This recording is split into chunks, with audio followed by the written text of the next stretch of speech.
Assalamualaikum warahmatullahi wabarakatuh. Pada pertemuan hari ini kita akan membahas induksi Faraday.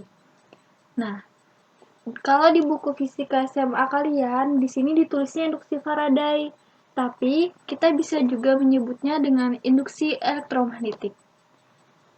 Hari ini kita akan membahas tentang DGL induksi.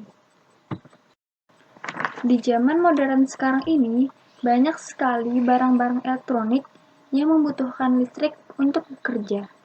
Barang seperti televisi, komputer, dan barang-barang lainnya. Barang-barang ini biasanya harus dicolokkan ke stop kontak di rumah kita. Terus, listriknya mengalir ke barang-barang ini, sehingga mereka dapat bekerja. Kalau kita perhatikan, stop kontak ini akan terhubung dengan kabel listrik di luar rumah kita. Dan kabel-kabel ini akan terhubung ke pembangkit listrik. Kalau di Indonesia dinamakan dengan PLN, Perusahaan Listrik Negara. Tugas pembangkit listrik ini untuk menghasilkan aliran listrik. Saat ini sebagian besar pembangkit listrik di dunia menggunakan magnet untuk menghasilkan listrik. Itulah yang disebut dengan fenomena induksi elektromagnetik.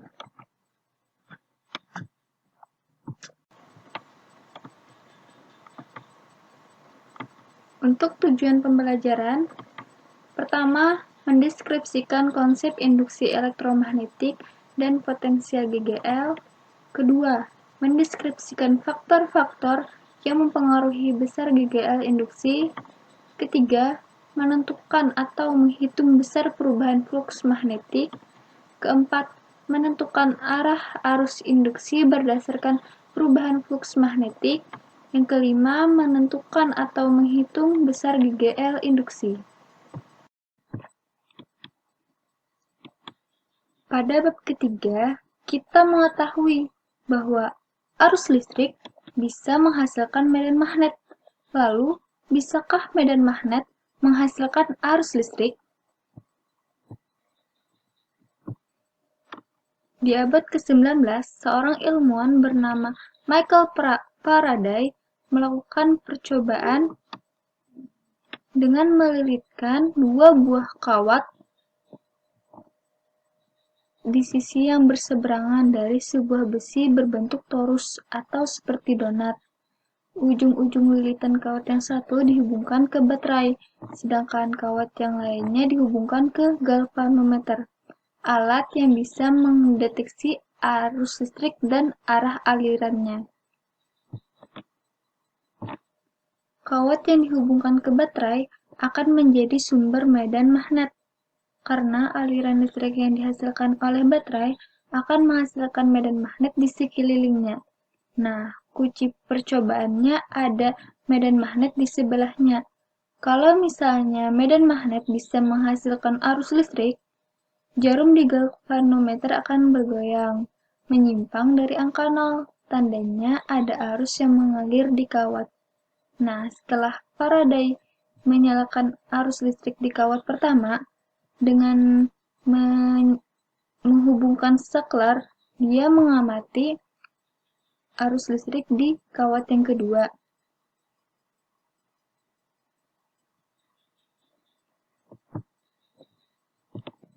Ternyata, pada jarum galvanometer ini menunjukkan pergerakan, yaitu ketika sesaat sesudah saklar ditutup dan beberapa saat sesudah saklar dibuka. Hal ini menunjukkan arus di galvanometer akan muncul apabila baterainya dibuka atau saklarnya dibuka dan ketika saklarnya ditutup. Berarti arus di galvanometer ini akan muncul kalau arus di kawat yang satunya berubah dari ada arus dan tidak ada arus, atau sebaliknya. Besar arus listrik di kawat itu sebanding dengan besar medan magnet yang dihasilkan. Artinya, Kalau arusnya berubah, maka medan magnetnya juga akan ikut berubah. Yang bikin membuat arus listrik muncul di galvanometer itu bukan hanya medan magnet, tapi adanya perubahan medan magnet. Medan magnet harus terus berubah kalau ingin terus menghasilkan arus listrik. Nah, inilah yang ditemukan oleh Faraday.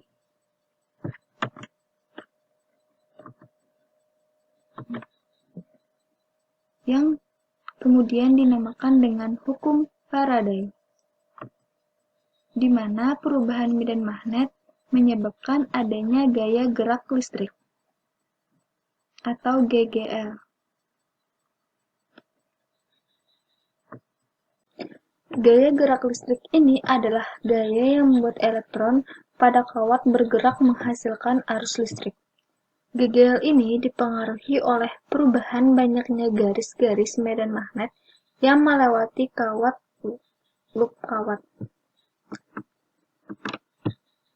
Inilah yang disebut dengan flux magnetik yang dilambangkan dengan V. Ketika flux magnetik berubah, muncullah GGL dan arus listrik. Ada beberapa faktor yang mempengaruhi perubahan flux magnetik ini. Pertama, induksi magnet atau B. Semakin besar medan magnet, semakin rapat dan semakin banyak garis medan magnet yang melewati loop kawat. Kedua, luas bidang atau luas loop, simbolnya A. Semakin besar bidang atau loopnya, semakin rapat dan semakin banyak garis medan magnet yang bisa lewat. Ketiga, sudut antara loop kawat dengan medan magnet atau theta. Semakin tegak lurus garis medan magnet dengan loop kawat, semakin besar flux magnetik yang dihasilkan. Jadi, secara matematis, kita nyatakan flux magnetik adalah V sama dengan B dikali A sama dengan B kali A cos theta. Satuan flux magnetik ini adalah Tesla meter persegi atau Weber. Untuk menghasilkan arus listrik, kita harus menghasilkan perubahan flux magnet di sekitar flux kawat.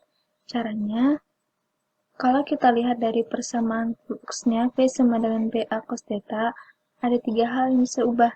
Yang pertama, B, luas area loopnya A, atau sudut antara medan magnetnya theta. Pertama, medan magnetnya bisa kita ubah dengan merubah jarak magnet tersebut ke kawatnya. Misalnya, kalau kita masukkan dan keluarkan magnetnya ke dalam loop kawat, akan terlihat kan ada arus yang mengalir di galvanometernya akan gerak-gerak. Di sini, loop kawat akan mengalami perubahan medan magnet karena jaraknya yang berubah-ubah terhadap magnet. Secara matematis, GGL atau epsilon sama dengan negatif dP per dt. Persamaan ini untuk satu lilitan saja. Lalu, untuk banyak lilitan, GGL atau epsilon sama dengan negatif N jumlah lilitan, dP per dt.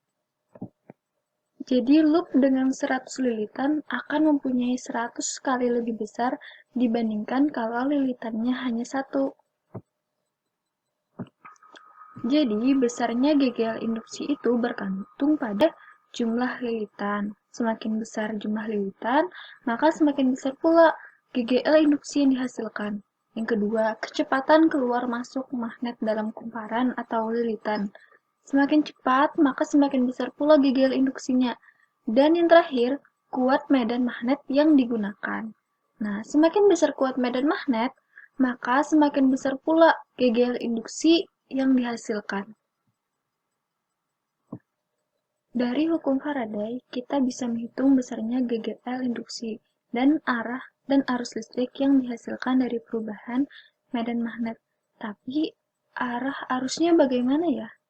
Nah, untuk menjawab pertanyaan ini, kita menggunakan lilitan kawat dan batang magnet. Nah, contohnya seperti ini. Ketika kutub utara terlebih dahulu kita masukkan ke kumparan. Nah, lihatlah. medan magnetnya seperti ini kan? Nah, seperti ini. Nah, lalu perhatikan lagi penunjukan arah arus pada galvanometernya. Sih, lagi-lagi. Nah, ketika medan magnetnya ke sini, arah arusnya ke sini. Lalu yang kutub selatannya lagi yang kita dekatkan ke kumparan. Nah, arah medan magnetnya seperti ini kan? Berlawanan dari jarum jam. Lalu, lihatlah pada galvanometer. Nah, pada galvanometer itu searah dari jarum jam. Lagi-lagi. Nah, hal ini menunjukkan arah arus induksi yang terjadi dalam suatu penghantar menimbulkan medan magnet yang menentang penyebab perubahan medan magnet. Jadi, arah arus listrik ini selalu berlawanan dengan arah medan magnetnya. Hal inilah disebut dengan hukum Lenz. Kembali lagi ke rumus GGL induksi. Hal inilah mengapa tanda pada GGL induksi dan tanda pada flux magnetik ini berbeda. Ini menunjukkan hukum Lenz. Artinya, GGL induksi berlawanan dengan arah flux magnetik. Selanjutnya, kita akan menyelesaikan contoh soal berikut ini. Suatu kawat mengalami flux magnetik yang berubah terhadap waktu. Dinyatakan dengan persamaan V sama dengan T ditambah 5 pangkat 3 dengan V dalam Weber dan T dalam sekon.